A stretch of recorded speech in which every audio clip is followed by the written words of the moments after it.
देखो अपन ने पहला ज्ञात कर लिया था शुद्ध प्रतिरोधात्मक परिपथ, अपन ने ज्ञात कर लिया जिसमें कि परिपथ में केवल प्रतिरोध जुड़ा हो। अब सेकंड जो अपन इसमें पढ़ रहे हैं विभिन्न अवयवों युक्त प्रत्यावर्ती धारा परिपथ में नंबर 2 वो है जब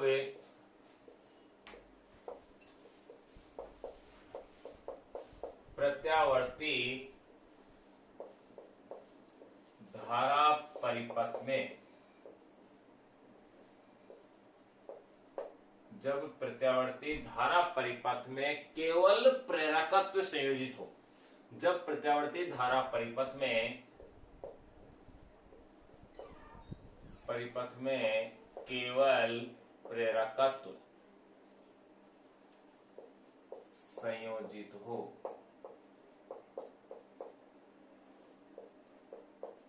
यानी यो कह सकते हैं शुद्ध प्रेरकत्वीय परिपथ। जब प्रत्यावर्ती धारा परिपथ में केवल प्रेरकत्व संयोजित होता है तो इसे कहा जाता है शुद्ध प्रेरकत्वीय परिपथ।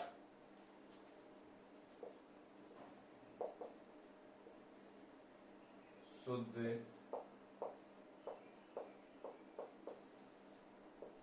प्रेरकत्वीय परिपथ। इसके बारे अपन पढ़ते हैं, वही पॉइंट फॉलो करेंगे कि धारा का मान अपन को ज्ञात करना है, कालांतर ज्ञात करना है, फिर अवरोध की आवृत्ति पर निर्भरता देखनी है, फिर इसके पश्चात ज्यावक्रीय निरूपण, फेजर आरेख ये अपन को खींचने हैं, और फिर इसमें शक्ति की भी विवेचना करनी है कि कुंडली के चुंबकित और विचुंबकित होना यह भी अपने दिया हुआ है, इसको भी अपन इसके साथ साथ डिस्कस करेंगे। इंपॉर्टेंट और बढ़िया टॉपिक है, तो देखो इस पे ध्यान दीजिएगा आप कैसे क्या है। मैंने ये मान लिया कि ये कोई एक मेरे पास कुंडली है, इस कुंडली को किसी प्रत्यावर्ती धारा के स्रोत से जोड़ दिया गया है ये, और इस कुंडली का स्वयं प्रेरण गुणांक या स्वयं प्रेरकत्व क्या है, L है। इसको किसी प्रत्यावर्ती धारा के स्रोत से जोड़ दिया है। इस प्रत्यावर्ती धारा के स्रोत की जो वोल्टता है वो है V = V naught sine omega T. ये प्रत्यावर्ती धारा के स्रोत की वोल्टता है, और इसमें जो धारा है वो I आ रही है। तो देखिए मैंने क्या किया, ये कोई एक कुंडली है जिसका प्रेरकत्व या स्वयं प्रेरकत्व अथवा इसे स्वयं प्रेरण गुणांक आप कह दीजिए वो है कैपिटल L। इसको किसी प्रत्यावर्ती धारा के स्रोत जिसकी वोल्टता है V = V naught sine omega T, इससे इसको जोड़ दिया गया है। तो अब देखिए एक एक वैल्यू अपन कैलकुलेट करते हैं। नंबर 1 पहले अपन ज्ञात करेंगे इसमें धारा। ध्यान दीजिए धारा का मान अपन कैसे ज्ञात करेंगे। आपको पता है कि जब अपन इसके अंदर जैसे ही इसको स्रोत से जोड़ा है तो इसमें धारा का प्रवाह तो होगा, लेकिन इस धारा के परिवर्तन की वजह से यहां इसमें एक प्रेरित विद्युत वाहक बल और उत्पन्न होगा, और ये प्रेरित विद्युत वाहक बल जो उत्पन्न होगा ये इस जो अपन धारा प्रवाहित कर रहे हैं उसका क्या करेगा, विरोध करेगा, लेकिन कुल विद्युत वाहक बल तो क्या रहेगा, शून्य रहेगा। तो देखिए चूंकि V प्लस एप्सिलॉन = 0, यहां पर V तो क्या है, जो वोल्टता अपन ने आरोपित की है, और एप्सिलॉन है यहां पर प्रेरित विद्युत वाहक बल। एप्सिलॉन को क्या लिया जा रहा है, प्रेरित विद्युत वाहक बल है। अब आप यहां इसमें V का और एप्सिलॉन का मान पुट कर दीजिए। तो अब आप देखिएगा आपके पास समीकरण में क्या क्या है।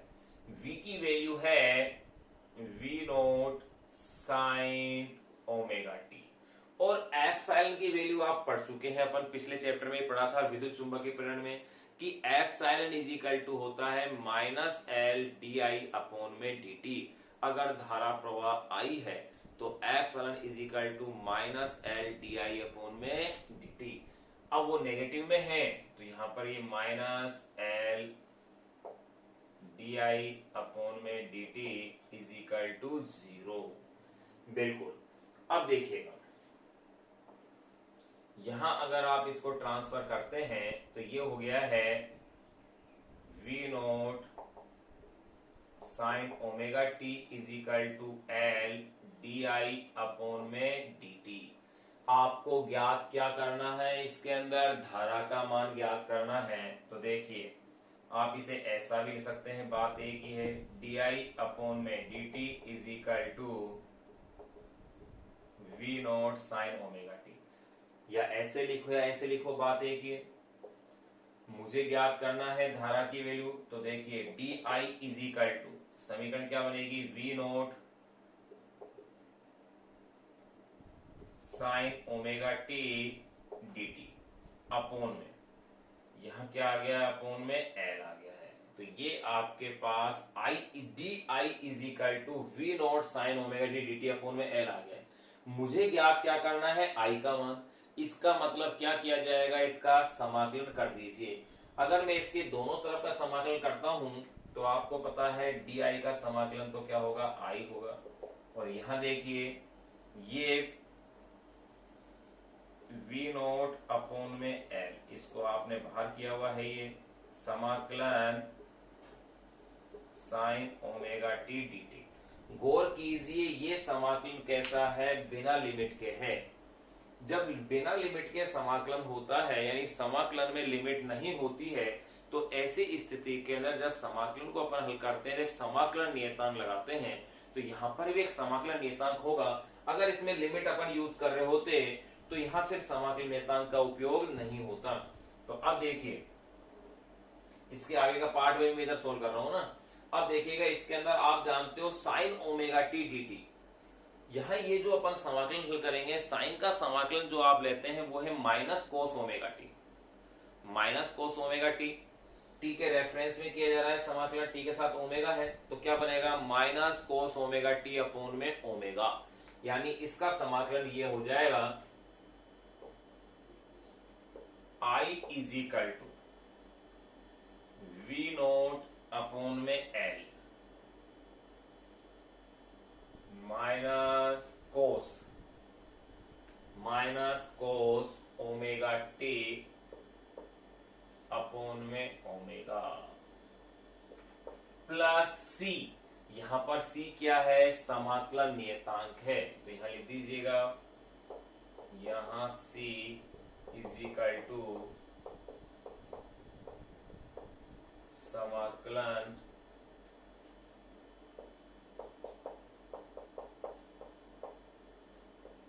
नियतांक है। ये जो सी समाकलन नियतांक है, ये एक्चुअल में किसको शो कर रहा है वो देखिएगा। यहां ये धारा है यानी आई है, तो ये भी धारा ही होगी, और इसके अंदर ये प्लस हो रहा है, मतलब सी भी क्या है, विद्युत धारा ही है। अर्थात सी भी विद्युत धारा को दर्शाएगा और ये वाला पद भी विद्युत धारा को दर्शाएगा। ये प्रत्यावर्ती धारा को दर्शाएगा, क्योंकि इसमें वैल्यू आपको दिख रही है कि समय के साथ चेंज हो रही है, कोस या साइन आ रहा है। और जब समीकरण में कोस या साइन आ रहा है, इसका मतलब वो धारा जो होगी वो प्रत्यावर्ती धारा के रूप में होगी। लेकिन यहाँ ये प्लस में सी आ रहा है, यानी ये जो धारा है वो है दिष्ट धारा, लेकिन अपना जो स्रोत है वो है प्रत्यावर्ती धारा का स्रोत। यानी कि सी निश्चित रूप से अगर दिष्ट धारा है तो निश्चित रूप से इसका मान क्या होगा, शून्य होगा। तो मैं यह कह सकता हूं, यो कह सकता हूं कि यहां सी समाकलन नियतांक है जो कि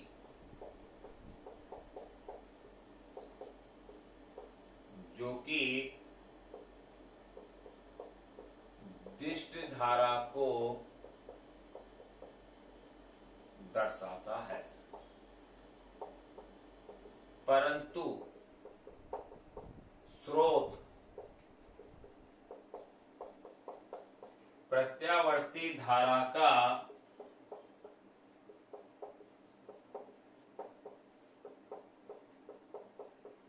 होने के कारण, परंतु स्रोत किसका, प्रत्यावर्ती धारा का होने के कारण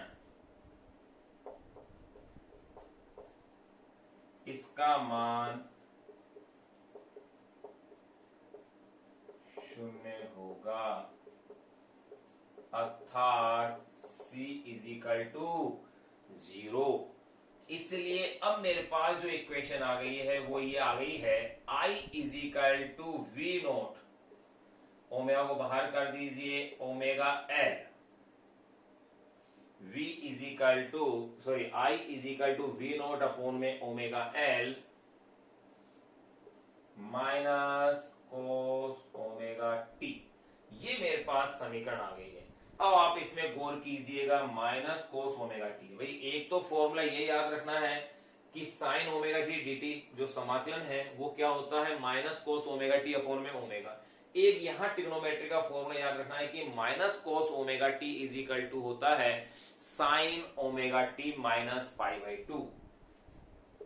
चूंकि minus cos omega T is equal to sine omega T minus pi by two. अगर यहां में इसे प्लस कोस ओमेगा टी होता तो यहां में लिखता है इसे sign omega T plus pi by to, यानी 90 डिग्री का डिफरेंस आता है। तो देखिए इसलिए अब मेरे पास जो समीकरण बन गई है वो है वी नोट अपॉन में ओमेगा एल, और अब इसे लिख दिया जाएगा sign omega T minus pi by two. यहां मेरे पास ये विद्युत धारा के लिए समीकरण आ गई। तो देखिए आपने क्या क्या देखा। अपन सेकंड पॉइंट क्या पढ़ रहे हैं, जब प्रत्यावर्ती धारा परिपथ में केवल प्रेरकत्व संयोजित हो, यानी कि जिसे अपन क्या कहेंगे, शुद्ध प्रेरकत्वीय परिपथ। शुद्ध प्रेरकत्वीय परिपथ है, इसके लिए क्या किया मैंने, एक कुंडली है जिसका प्रेरण गुणांक क्या है, एल है। इस कुंडली का संबंध किसी प्रत्यावर्ती धारा के स्रोत से अपन ने कर दिया है जिसकी वोल्टता है V is equal to V naught sine omega t. अब अपन एक एक करके इसके एक एक पॉइंट की चर्चाएं कर रहे हैं। तो नंबर एक, पहले पॉइंट की अपन ने चर्चा करी इसकी धारा के लिए। चूंकि अपन क्या जानते हैं, जैसे ही ये वोल्टेज से इसमें धारा आएगी, इस प्रत्यावर्ती धारा के स्रोत से इस कुंडली में जैसे ही धारा का प्रवाह होगा, धारा प्रवाह होने पर क्या होगा, इसमें प्रेरित विद्युत वाहक बल उत्पन्न होगा जो कि धारा में परिवर्तन का विरोध करेगा। धारा प्रवाह होते ही क्या होगा, धारा में परिवर्तन होगा। धारा परिवर्तन की वजह से प्रेरित विद्युत वाहक बल उत्पन्न होगा जिसका मान क्या होता है, epsilon is equal to minus L D I upon में डी टी होता है। तो देखिए, तो चूंकि V plus epsilon is equal to 0, Kirchhoff के नियम से भी लिख सकते हो आप इसे, या ऐसे भी लिख सकते हो। तो V plus epsilon is equal to क्या है, 0 है। तो V की वैल्यू तो आपके पास क्या है, V naught sine omega T है। एप्सिलॉन की वैल्यू है minus L D I upon में D T is equal to 0। Transfer कीजिए, इसे पक्षांतर कर दिया आपने, तो V naught sine omega T is equal to L D I upon में डी टी। आपको ज्ञात क्या करना था, इसके अंदर धारा का मान, यानी इसी समीकरण को मैंने ऐसे लिख दिया सुविधा के लिए, एल डी आई अपॉन में D T is equal to V naught sine omega T, या D I is equal to V naught sine omega T D T upon में एल आ गया। मुझे ज्ञात करना है आई का मान, ये है डी आई, यानी दोनों पक्षों का मैंने क्या कर दिया है, समाकलन। तो डी आई का समाकलन करते ही वो तो हो गया है आई, इधर समाकलन किया है तो वी नॉट और एल तो मैंने बाहर निकाल लिए, कांस्टेंट थे। तो मेरे पास समाकलन में क्या रह गया है, sine omega T D T. ये जो समाकलन sine omega T D T है, इसका मान होता है minus cos omega T upon में ओमेगा। लेकिन जो अपन समाकलन कर रहे हैं उसमें कहीं कोई लिमिट नहीं है, और जब बिना लिमिट के समाकलन होता है तो एक समाकलन नियतांक सी भी लगाया जाता है। तो मैंने यही लिख दिया कि यहाँ सी क्या है, समाकलन नियतांक है जो कि दिष्ट धारा को दर्शाता है, परंतु स्रोत प्रत्यावर्ती धारा का होने के कारण इसका मान क्या होगा, शून्य होगा, अर्थात सी इज इक्वल टू 0। तो सी की वैल्यू 0 करते ही मेरे पास I इज इक्वल टू हो गया है V नॉट अपॉन में, ये ओमेगा को बाहर कर लिया, omega L minus cos omega T. Trigonometry से आप जानते हैं कि माइनस कोस ओमेगा टी का मीन्स है sine omega T minus pi by two. अगर यही कोस ओमेगा टी होता तो इसे अपन लिखते sine omega T plus pi by two. तो इसलिए I is equal to equation मेरे पास क्या बन गई है, V नॉट अपॉन में omega L sine omega T minus pi by two. यहां तक मेरे पास ये धारा की समीकरण आ गई है। अब इससे आगे का फिर अपन पॉइंट डिस्कस करते हैं।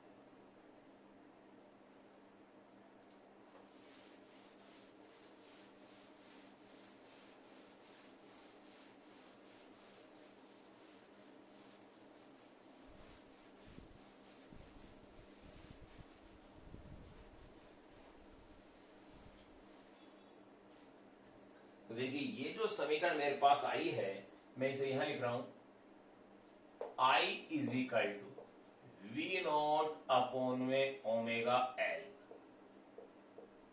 Sign omega T minus pi by to.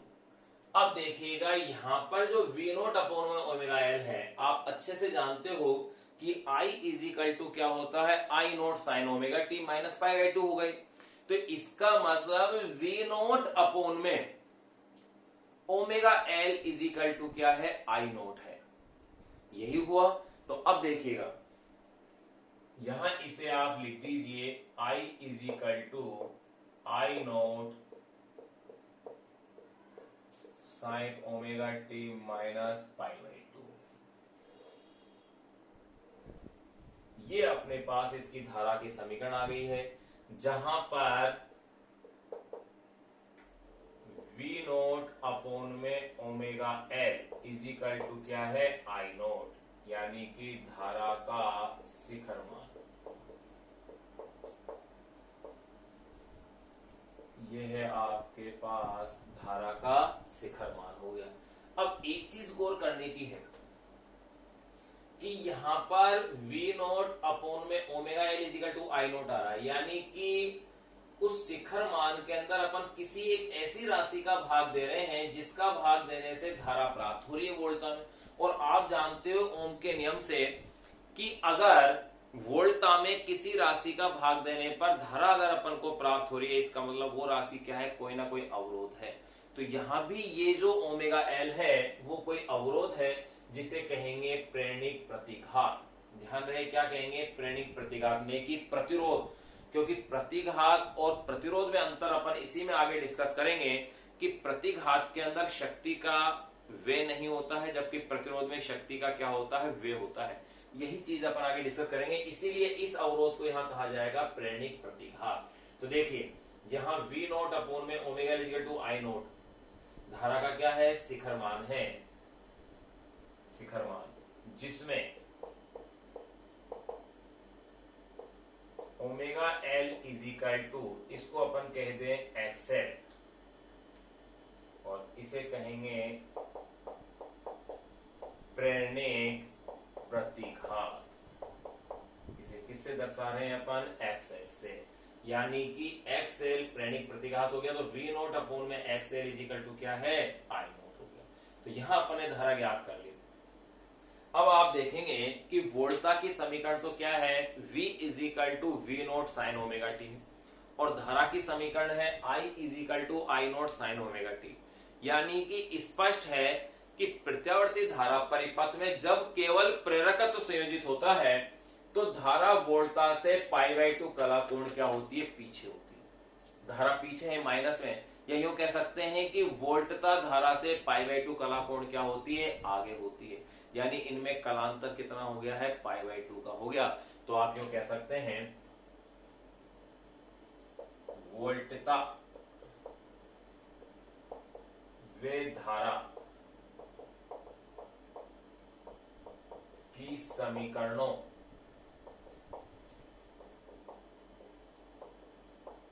की तुलना द्वारा, वोल्टा वे धारा की समीकरणों की तुलना द्वारा स्पष्ट है कि शुद्ध प्रेरकत्वीय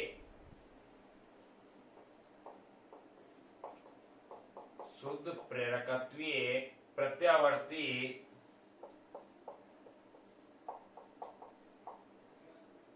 धारा परिपथ में धारा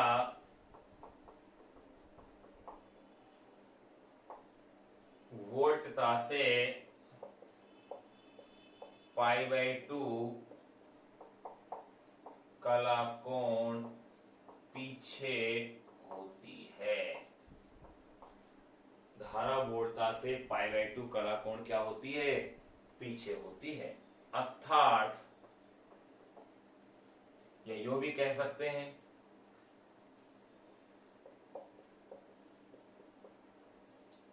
वोल्टता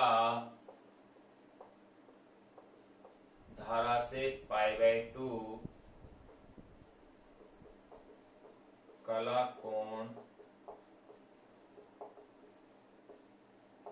आगे होती है। यो भी आप कह सकते हो, अर्थात वोल्टा धारा से π/2 कला कोण क्या होती है, आगे होती है। तो यहाँ अपन ने धारा का जिक्र अपन ने कर लिया है, तो धारा भी अपन ने निकाल ली है कि अगर परिपथ में केवल L ही जुड़ा हुआ हो तो धारा का क्या व्यंजक होगा। अब अपने पास नंबर ए के बाद नंबर बी अपन देख रहे हैं कलांतर,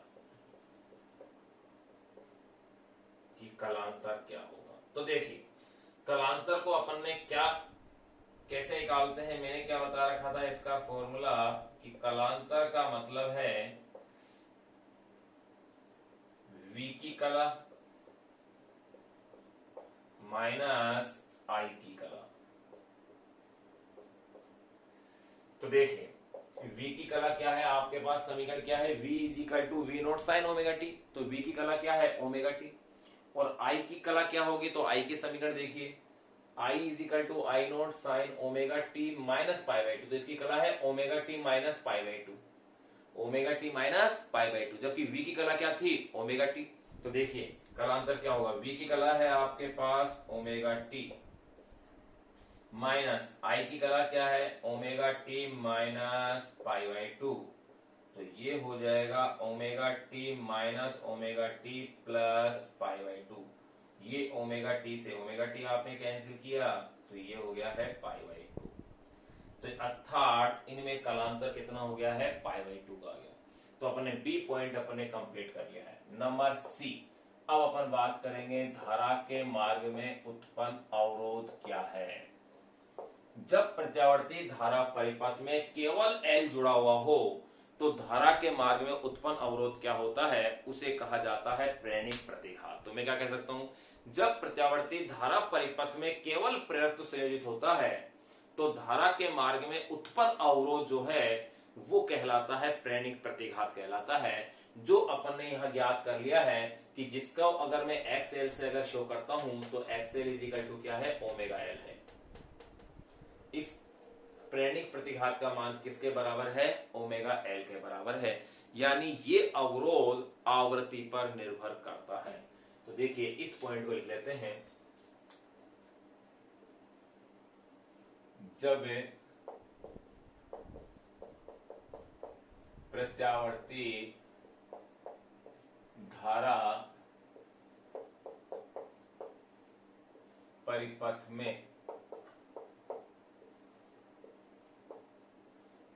केवल प्रेरकत्व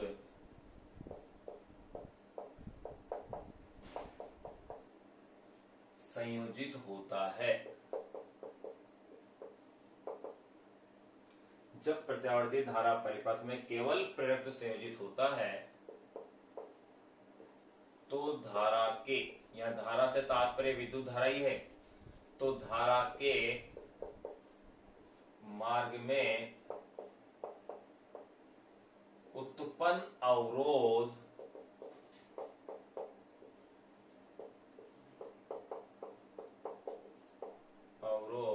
प्रेरणिक प्रतिघात XL कहलाता है।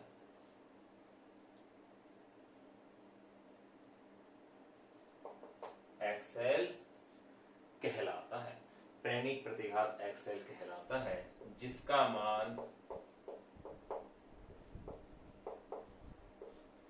XL is equal to omega L होता है, जिसका मान XL इज इक्वल टू क्या होता है, ओमेगा L होता है, जिसका मान अपन ज्ञात कर चुके हैं, ये रहा। अब देखिए अगर प्रत्यावर्ती धारा की अगर अपन मान लें कि आवृत्ति f है तो ओमेगा इज इक्वल टू क्या होता है, 2πf होता है। तो देखिएगा इसी में आगे लिख रहे हैं, पर देखो इसको मिक्स आउट कर देना, ये अलग है इससे ना।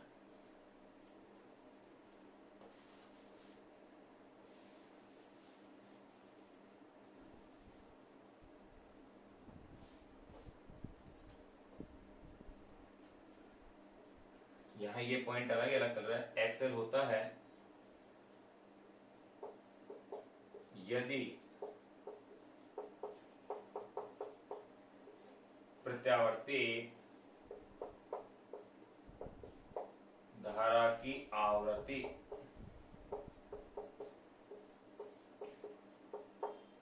स्मॉल एफ हो तो अगर धारा की आवर्ती को अपन एफ लें तो X L is equal to 2 pi omega की वैल्यू क्या होगी 2 पाई एफ एल होगी तो X L is equal to 2 pi f L होगा।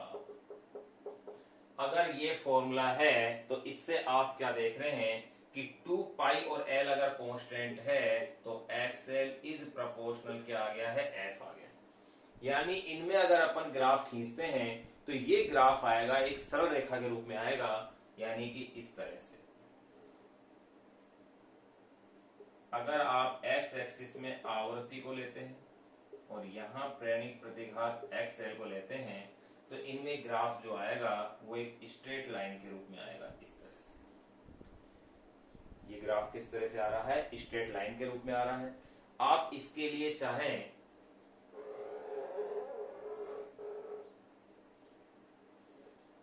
ये अपन एक स्ट्रेट लाइन के रूप में ग्राफ ले लिया है, आप अगर इसकी ढाल भी निकालना चाहें तो निकल सकती है, क्योंकि ढाल किसके इक्वल होगी भाई, यहां से आप एंगल लेंगे, यहां से अगर आप एंगल लेते हैं तो आप इसमें जो tan का मान निकालेंगे वही तो इसकी ढाल होगी। तो भैया tan theta is equal to मैं देखता हूं लंब बटे आधार, यानी कि एक्सएल अपॉन में एफ, तो एक्सएल अपॉन में एफ तो 2 पाई एल आ गई, ये इसकी ढाल क्या बन जाएगी 2 पाई एल बन जाएगी अगर ढाल निकालना चाहे तो यहां अपन ने f का मान देख लिया है। अब अपन इस f की जो चर्चाएं हैं यानी एक्सएल की अपन जो चर्चा करेंगे कि अगर इस परिपथ में एक तो अपन प्रत्यावर्ती धारा प्रवाहित करें, एक अपन इस परिपथ में दिष्ट धारा प्रवाहित करें। अगर आप इसमें दिष्ट धारा प्रवाहित करते हो तो आप भली भांति जानते हो कि दिष्ट धारा की आवर्ती क्या होती है, शून्य होती है। दिष्ट धारा की आवर्ती शून्य है यानी f का मान 0 है तो एक्सएल का मान भी क्या हो जाएगा 0 हो जाएगा। अर्थात शुद्ध प्रेरकत्वीय जो परिपथ है उसके लिए अपन ये कह सकते हैं कि प्रेरणिक जो प्रतिघात होता है वो दिष्ट धारा का मार्ग प्रशस्त करता है, उसके लिए किसी भी प्रकार का अवरोध उत्पन्न नहीं करता है, क्योंकि दिष्ट धारा के लिए एक्सएल का मान क्या है, शून्य है। अर्थात प्रेरणिक प्रतिघात दिष्ट धारा का मार्ग प्रशस्त करता है, लेकिन प्रत्यावर्ती धारा की आवर्ती बढ़ने पर उसके लिए उतना ही अधिक क्या करेगा, अवरोध उत्पन्न करता जाएगा। अर्थात प्रेरणिक प्रतिघात दिष्ट धारा का मार्ग प्रशस्त करता है, परंतु उच्च आवृत्ति की प्रत्यावर्ती धारा के लिए मार्ग क्या करता है, अवरुद्ध करता है। दिष्ट धारा का तो मार्ग प्रशस्त करेगा, लेकिन उच्च आवृत्ति की जितनी अधिक उच्च आवृत्ति होगी प्रत्यावर्ती धारा की, यानी एफ का मान जितना अधिक होगा उसके लिए एक्सएल का मान भी उतना ही क्या होगा, अधिक होगा। अब इसकी ओर अपन चर्चा कर लेते हैं इसी पॉइंट में।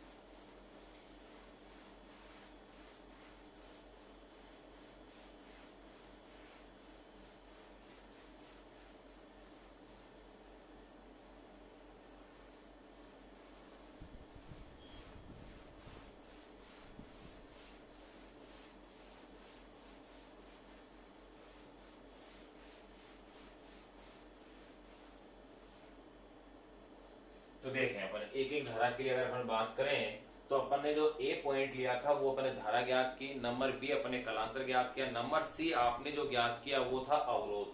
अब सी को भी दो भागों में लिख लेते हैं अपन। नंबर C1 पहले अपन बात करेंगे इसकी दिष्ट धारा के लिए।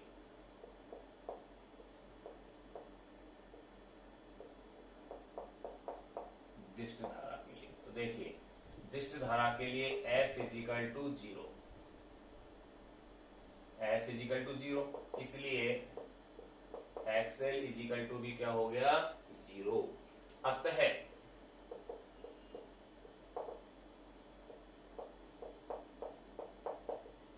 प्रेरणिक प्रतिघात दिष्ट धारा का मार्ग प्रशस्त करता है।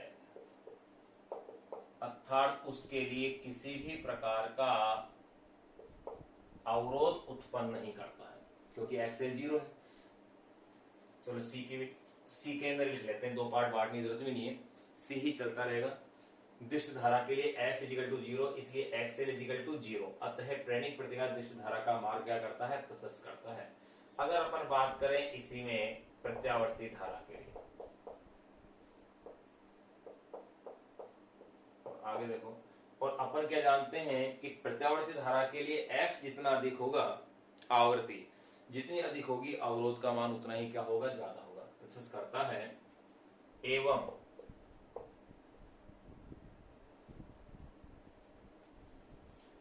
प्रत्यावर्ती धारा के लिए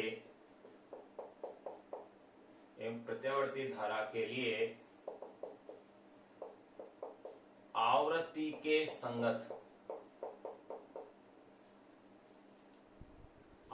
के संगत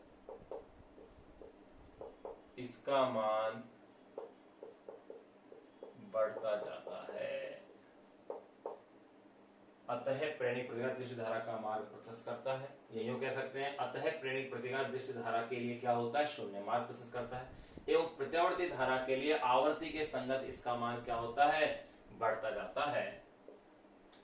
आवृत्ति के लिए इसका मान क्या होगा, जैसे जैसे आवृत्ति बढ़ेगी उसके संगत इसका अवरोध भी क्या होगा, बढ़ता चला जाएगा।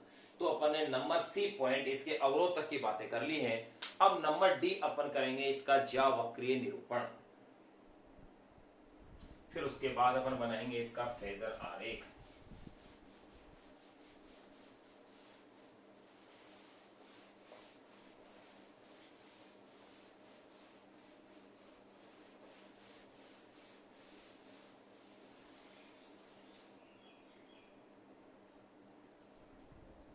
नंबर डी,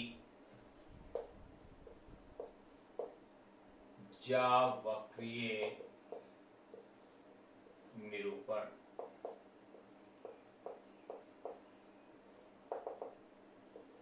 देखो ये जो अपन शुद्ध प्रेरकत्वीय, शुद्ध धारितीय, शुद्ध प्रतिरोधात्मक जो अपन परिपथ पढ़ रहे हैं, ये आपको अच्छे से प्रिपेयर होने चाहिए। ये अगर आपके इनके कॉन्सेप्ट अगर आपके बहुत अच्छे क्लियर हो जाते हैं तो आप ये मान के चलिए ये चैप्टर आगे आपके लिए बहुत आसान हो जाएगा। क्योंकि जब अपन आर और सी का कॉम्बिनेशन लेंगे, एल और सी का कॉम्बिनेशन लेंगे, एल सी और आर तीनों का कॉम्बिनेशन लेंगे, तो वहां इनके कॉन्सेप्ट अपने पास वहां काम आएंगे, यूज होंगे। इसलिए ये जो अपन सिंगल सिंगल जो परिपथ का ले रहे हैं, शुद्ध प्रेरकत्वीय, शुद्ध धारितीय, शुद्ध प्रतिरोधात्मक, इनको आप बहुत ही अच्छे से याद कर लें और अच्छे से समझ लें, क्योंकि अगर ये आपके लिए क्लियर है तो आगे ही आपके लिए मार्ग को प्रशस्त कर देंगे, यानी किसी तरह का कोई अवरोध नहीं होगा। तो यही इसी बात की अपन बातें कर रहे हैं, ज्यावक्रीय निरूपण। तो देखिए ज्यावक्रीय निरूपण अगर अपन करते हैं,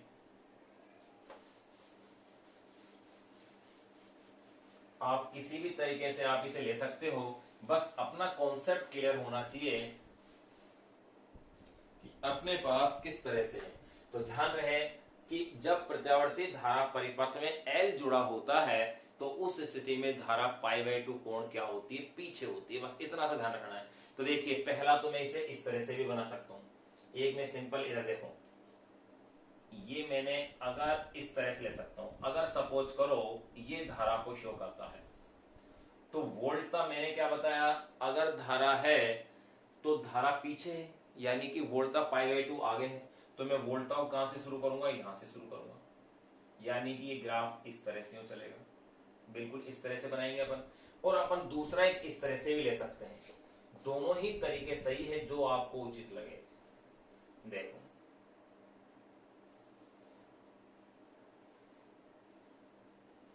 देखो मैं क्या बता रहा था,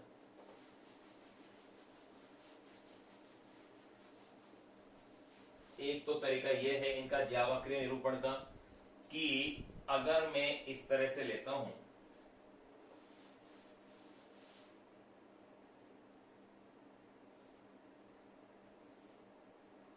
कि अगर ये वोल्टता है, अगर ये V को रिप्रेजेंट कर रहा है, तो धारा इसमें क्या चलेगी, π/2 पीछे चलेगी, यानी कि जब यहां ये है तो धारा यहां से स्टार्ट होगी। यानी कि कहने का तात्पर्य है कि जब इसका मान न्यूनतम है तो इसका मान अधिकतम होगा, और जब इसका मान अधिकतम है तो इसका मान न्यूनतम होगा, फिर ये न्यूनतम अधिकतम, ये अपने वोल्टा को शो कर रहे हैं। तो धारा इसके π/2 क्या रहेगी, पीछे रहेगी, यानी जब ये अधिकतम होगा तो इसका मान होगा न्यूनतम, और जब ये न्यूनतम होगा तो इसका मान होगा अधिकतम, फिर ये अधिकतम होगा तो ये होगा न्यूनतम, फिर ये जब न्यूनतम होगा तो ये मान होगा इसमें अधिकतम, यानी इनको आप मिलाते हो तो ये इस तरह से,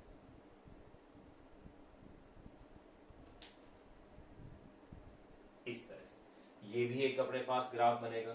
ये तो v को रिप्रेजेंट करेगा और ये किसको करेगा, i को।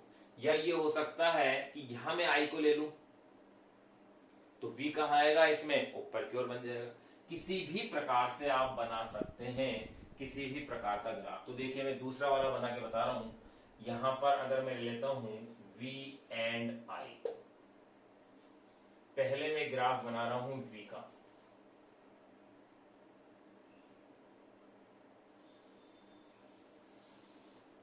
ये आपका v के साथ के लिए मैंने बना दिया है।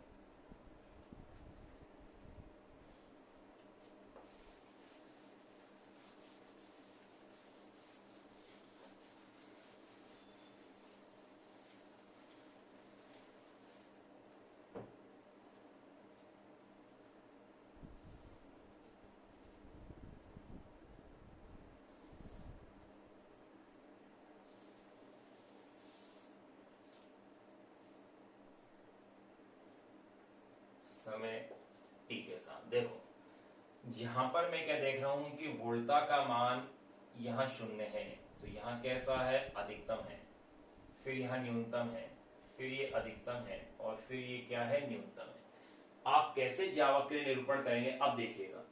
जहां पर मैंने क्या कहा कि अगर मैं वोल्टा को यहां ले रहा हूं तो धारा को मैं ले लूंगा, पीछे लूंगा, लेकिन अगर मैं इसे धारा को रिप्रेजेंट कर रहा हूं, इस ग्राफ से अगर मैं धारा को दर्शाऊं कि धारा यहां से शुरू हो रही है, तो वोल्टा क्या होती है, इससे π/2 आगे होती, वोल्टा इससे कैसी चलेगी, π/2 आगे चलेगी।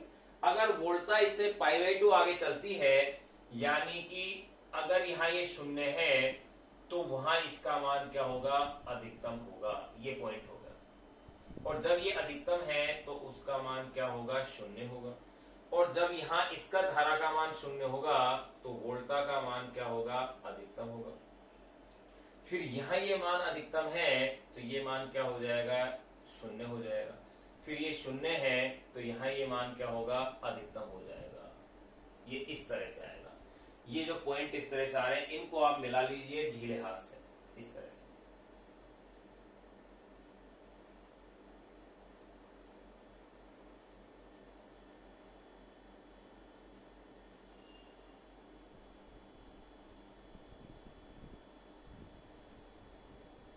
इस तरह से ये भी आप इस तरह से भी ज्यावक्रीय निरूपण कर सकते हैं। अगर ये I को रिप्रेजेंट कर रहा है तो ये किसको रिप्रेजेंट करेगा भाई, V को करेगा। ये आप जरूर लिख दें। और इनमें ये जो डिफरेंस होगा एंगल का, वो कितना होगा, π/2 का एंगल होगा, V एंड I। ये तो हो जाएगा V0, मैक्सिमम V0 हो जाएगा। यहाँ ये इधर आ जाएगा I0, इसके सामने वाला नीचे की तरफ क्या हो जाएगा, ये I0। ध्यान रहे I का जो शिखर मान है थोड़ा सा कम लेना है अपन को, क्यों, क्योंकि V इज इक्वल टू क्या है, IXL है, यानी IXL की कुछ ना कुछ वैल्यू तो होगी। तो ये अपन इस प्रकार से ज्यावक्रीय क्या कर सकते हैं, इसका निरूपण अपन कर सकते हैं। तो ये तो हो गया नंबर डी, ज्यावक्रीय निरूपण। नंबर ई, आप मैंने कहा ऐसा बना सकते हैं, ऐसा भी बना सकते हैं, दोनों ही सही है, जो आपके समझ हो। फिर ज्यावक्रीय निरूपण के बाद अपन लेते हैं इसका फेजर आरेख।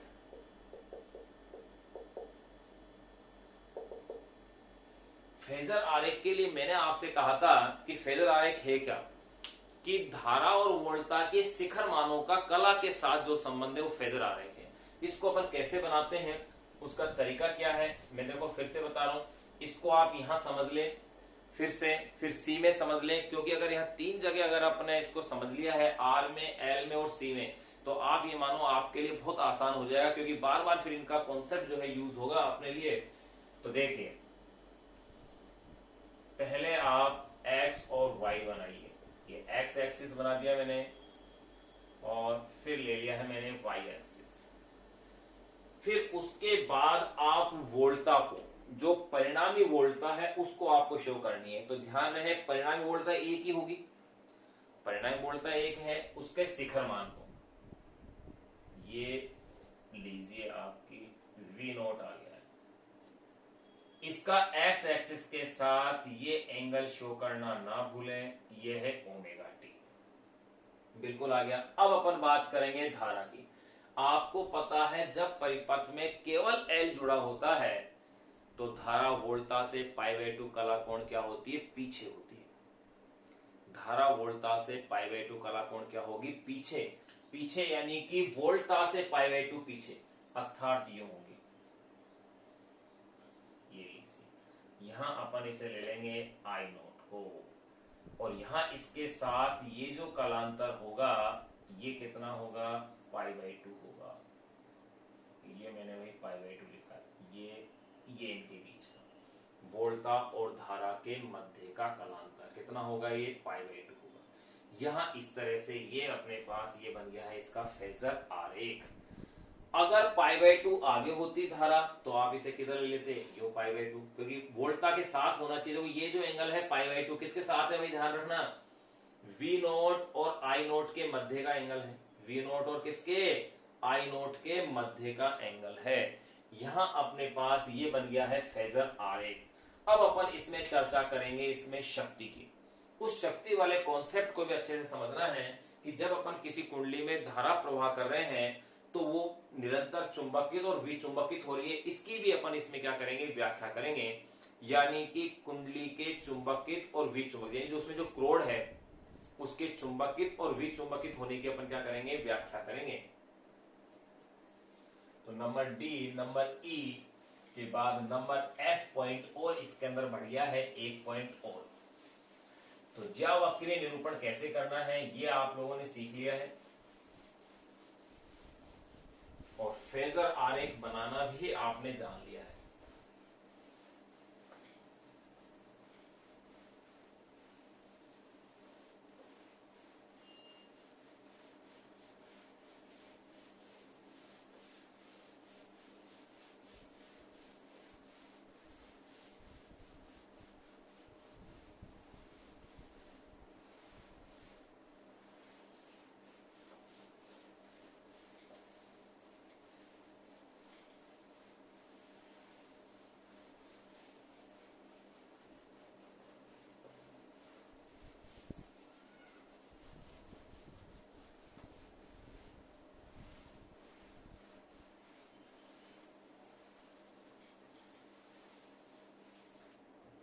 अब है नंबर ई के बाद नंबर एफ, वो है औसत शक्ति व्यय। देखिए भाई, वैसे तो अपन इसे फॉर्मूले से भी प्रूफ करेंगे इसी चैप्टर में आगे, लेकिन यहां अपने पास जो कॉन्सेप्ट दिया है वो है ग्राफी के रूप में, और ग्राफिकल रूप में दे रखा है तो अपन उसी के रूप में अपन इसकी चर्चा करेंगे, क्योंकि ग्राफ के रूप में वहां नहीं दिए। तो यहां देखिए ग्राफ के रूप में अपन शक्ति की बात करें, प्रत्यावर्ती धारा परिपथ में शक्ति होती क्या है। प्रत्यावर्ती धारा परिपथ में शक्ति या किसी भी धारा परिपथ में शक्ति होती है वोल्टा और धारा का गुणनफल, यानी P = होता है VI। वोल्टा और धारा का जो गुणनफल है वही कहलाता है शक्ति। बस ये अपन को ध्यान रखना है, इसी कॉन्सेप्ट के बेस पर अपन इसे करेंगे। अब देखिए, पहले अपन इसका ग्राफीय ये ज्यावक्रीय निरूपण के आधार पर इसकी अपन व्याख्या करेंगे। इसको थोड़ा गौर से समझिएगा, ध्यान दीजिएगा कि मैं इसे किस क्रम से बना रहा हूं और कैसे बना रहा हूं। जिस सीक्वेंस में या जिस क्रम से अगर मैं इसे बना रहा हूं उसी क्रम को, उसी सीक्वेंस को आपको इसमें ध्यान रखना है, तब तो आप इसे अच्छे से क्लियर कर पाएंगे, नहीं फिर आपको समस्या आएंगी। तो आप उसी स्टेप को फॉलो करना जिस स्टेप से मैं इसे सोल्व कर रहा हूं या जिस स्टेप से मैं इसको बना रहा हूं। तो आप देखिएगा मैं किस तरह से इसे बना रहा हूं, वहां आपको ध्यान देना है।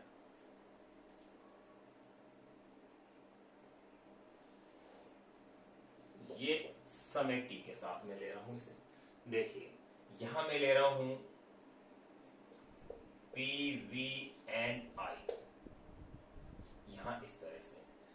सबसे पहले मैं इसमें बना लेता हूं ग्राफ किसका, धारा का।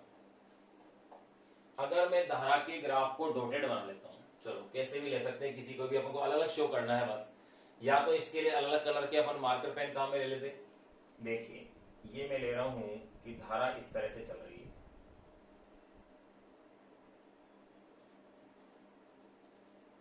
ये प्रत्यावर्ती धारा इस तरह से चल रही है। अगर प्रत्यावर्ती धारा इस तरह से अपने पास चल रही है तो देखिएगा यहां अपन क्या जानते हैं, ये तो हो जाएगा T/4,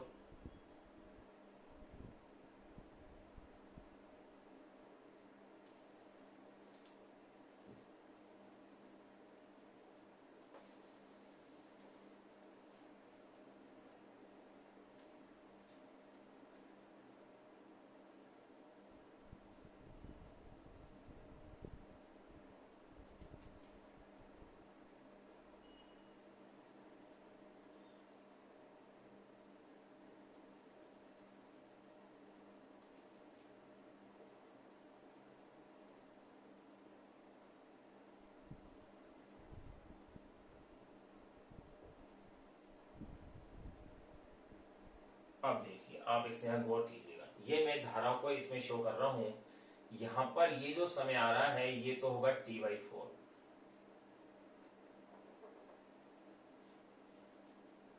यहां जो समय होगा वो होगा T/2, फिर यहां हो जाएगा 3T/4, फिर यहां जो समय अपने पास आएगा वो हो जाएगा T, फिर यहां हो जाएगा 5T/4, और ये हो जाएगा 3T/2, यानी कि T/4 आपको क्या करना है, इसमें बढ़ाते चले जाना है। यहां ये जो पहला जो मैंने वक्र बनाया है वो किसको दर्शा रहा है, धारा को दर्शा रहा है। यहां मैंने इसका अलग कर दिया। अब देखिएगा जहां धारा का मान 0 है या जहां धारा का मान न्यूनतम है वहां विद्युत वाहक बल का मान क्या होगा, अधिकतम होगा। ये चीज अपन ने इसमें देख ली थी, इसको थोड़ा और बड़ा कर सकते हैं अपन।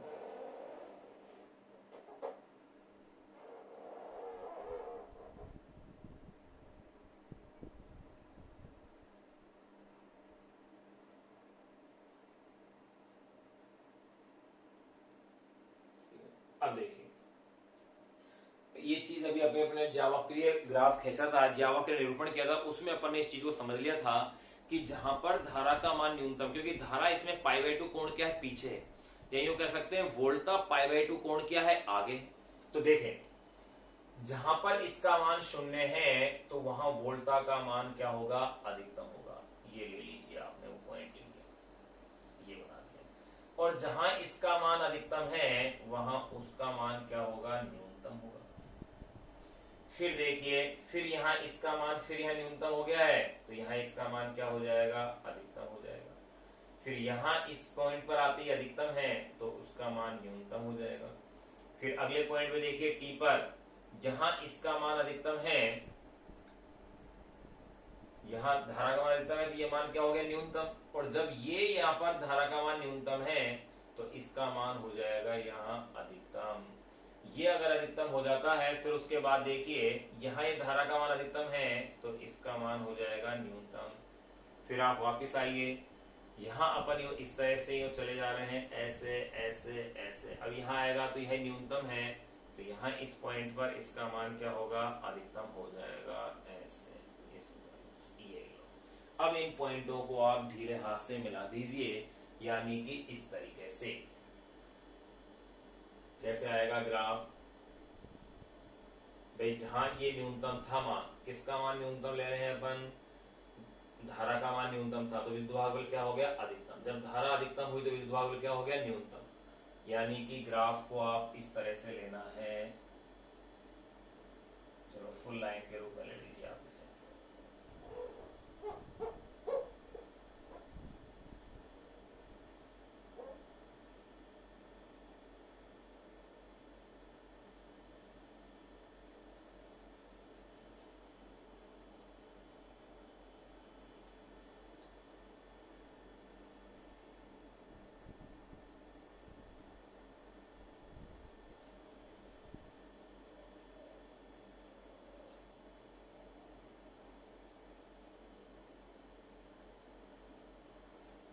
हाथ से आप इसे मिलाएंगे।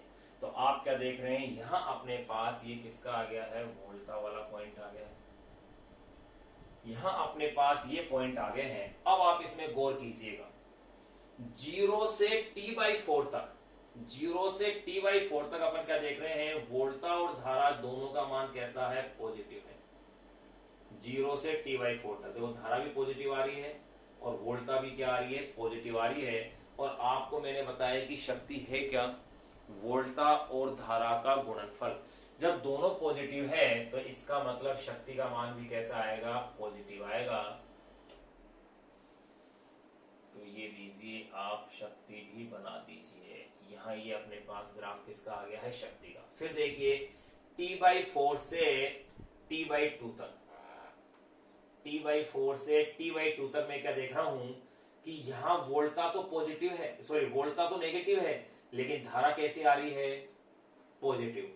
तो एक पॉजिटिव एक नेगेटिव, तो शक्ति भी कैसी आएगी, नेगेटिव ही आएगी। ये लो भाई, शक्ति हाइडर कैसे आएगी, नेगेटिव आ गई।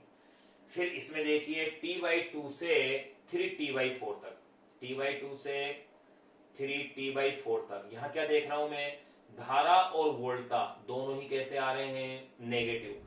और अगर दोनों नेगेटिव है तो इनका गुणनफल क्या होगा, पॉजिटिव होगा। तो देखिए शक्ति ये बन जाएगी। अब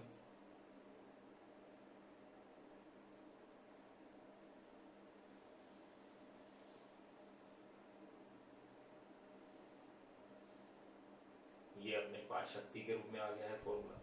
फिर आगे देखिएगा 3T/4 से T तक में, एक तो पॉजिटिव आ रहा है, एक क्या आ रहा है, नेगेटिव आ रहा है। तो यानी फिर से शक्ति कैसी हो जाएगी, नेगेटिव हो जाएगी। ये शक्ति को नेगेटिव कर दीजिए।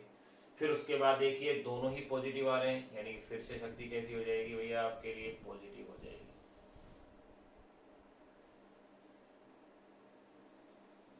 ये आ जाएगी। फिर यहां देखिएगा आप, ये नेगेटिव, ये पॉजिटिव, ये नेगेटिव, तो फिर शक्ति कैसी आ जाएगी, नेगेटिव आ जाएगी।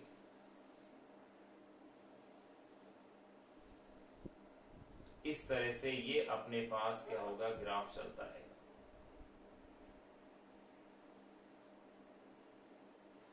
तो यहां अपने पास धारा, वोल्टा और शक्ति तीनों का निरूपण अपन ने कर लिया है। यहां ये ध्यान रहे, डॉटेड लाइन किसको, करंट को दर्शाया है मैंने इसमें। और ये वाला जो ग्राफ है ये P को शो कर रहा है, और ये दूसरा जो ग्राफ है फुल लेंथ वाला, ये रिप्रेजेंट कर रहा है V को। चलो यही शो कर देते हैं, ये शो कर रहा है किसको, V को। तो यहां आपको ध्यान देना यह है कि अपन ने किस किस सीक्वेंस से इनको बनाया है, वहां उनकी इन स्टेप्स को ही ध्यान रखना है।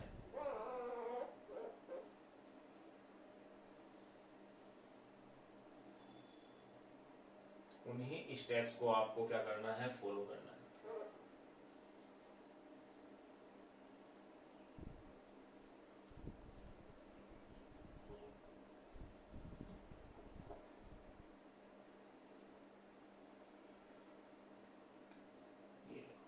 यहां इस तरह से अपन ने इसको बना लिया है।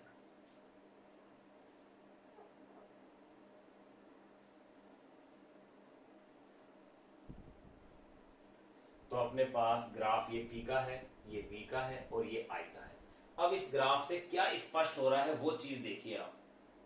यहां अपने पास ये स्पष्ट हो रहा है कि देखो आप 1 2 3, तीन पॉजिटिव है तो तीन ही क्या आ रहे हैं, नेगेटिव आ रहे हैं, और दोनों का मान क्या है, समान है। या यूं कह सकते हैं T तक की अगर मैं बात करता हूं, ये जो समय है मेरे पास T है, T तक की अगर मैं बात करता हूं तो देखिए ये जो मेरे पास यहाँ जो T समय जो लिखा हुआ है वो तो है भाई T/4 है। यहाँ कितना है, T/2, यह है 3T/4।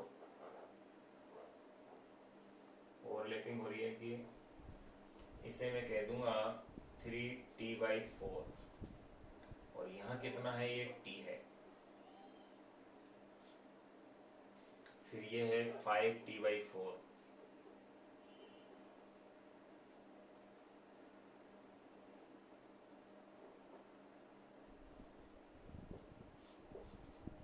ये पॉइंट, और ये है 3T/2। अब अपन क्या देखते हैं इसमें कि 0 से T/4 तक तो शक्ति का मान धनात्मक है और T/4 से T/2 तक इसका मान कैसा है, ऋणात्मक है, फिर धनात्मक है, फिर ऋणात्मक है। यानी कि धनात्मक और ऋणात्मक, यानी कि एक पूर्ण चक्र के अंदर यानी 0 से T तक में 2 बार शक्ति का मान धनात्मक है और 2 बार शक्ति का मान कैसा आ रहा है, ऋणात्मक आ रहा है।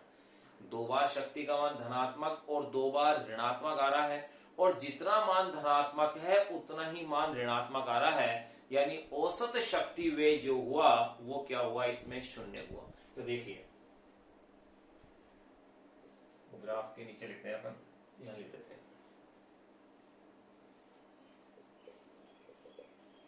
अतः स्पष्ट है कि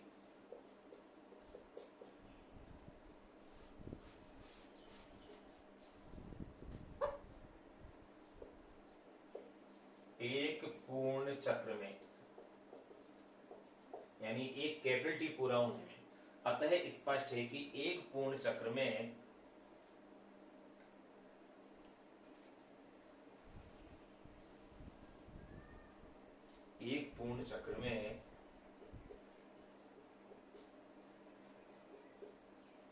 शक्ति का मान 2 बार धनात्मक वे 2 बार ऋणात्मक।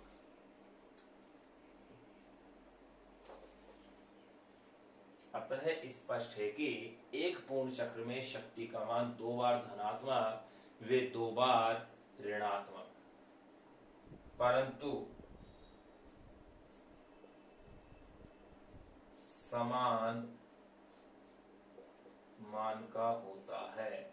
जितना धनात्मक होता है उतना ही क्या होता है, ऋणात्मक होता है, जिससे एक पूर्ण चक्र में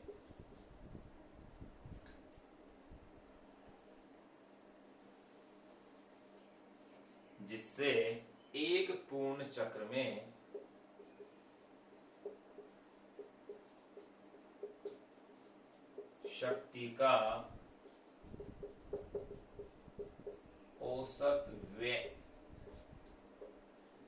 का औसत व्यय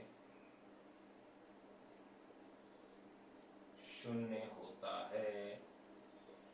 यानी अपन यो कह सकते हैं शुद्ध प्रेरकत्वीय जो परिपथ होता है उसमें औसत शक्ति व्यय क्या होता है, शून्य होता है, जिसको अपन इसी चैप्टर में आगे सिद्ध करेंगे फॉर्मूले से कि औसत शक्ति व्यय का जो फॉर्मूला अपन आगे निकालेंगे वो होगा V0 I0 cos फाई के रूप में। और जब परिपथ में L है तो आपने देखा कि कलांतर कितना है, π/2 आ रहा है, और कलांतर अगर π/2 है और cos π/2 की वैल्यू क्या होती है, 0, तो औसत शक्ति व्यय क्या हो गया, शून्य हो गया। जिस उसी औसत शक्ति व्यय को अपन ने इस ग्राफ से भी क्या किया है, स्पष्ट किया है कि ग्राफ से अपन ने देख लिया कि किस प्रकार से औसत शक्ति व्यय क्या है, इसका शून्य आएगा। तो यही बात में लिखी है। अतः स्पष्ट है कि एक पूर्ण चक्र में शक्ति का मान 2 बार धनात्मक व 2 बार ऋणात्मक परंतु समान मान का होता है, जिससे एक पूर्ण चक्र में शक्ति का औसत व्यय शून्य होता है। औसत शक्ति व्यय क्या हो गया है, शून्य अपन है। अब देखो इसका मतलब ये हुआ कि, तो ये लाइन और लिख देते हैं, अतः शुद्ध प्रेरकत्वीय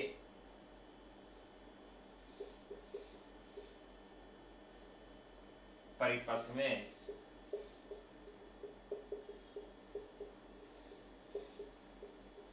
औसत शक्ति व्यय शून्य होता है।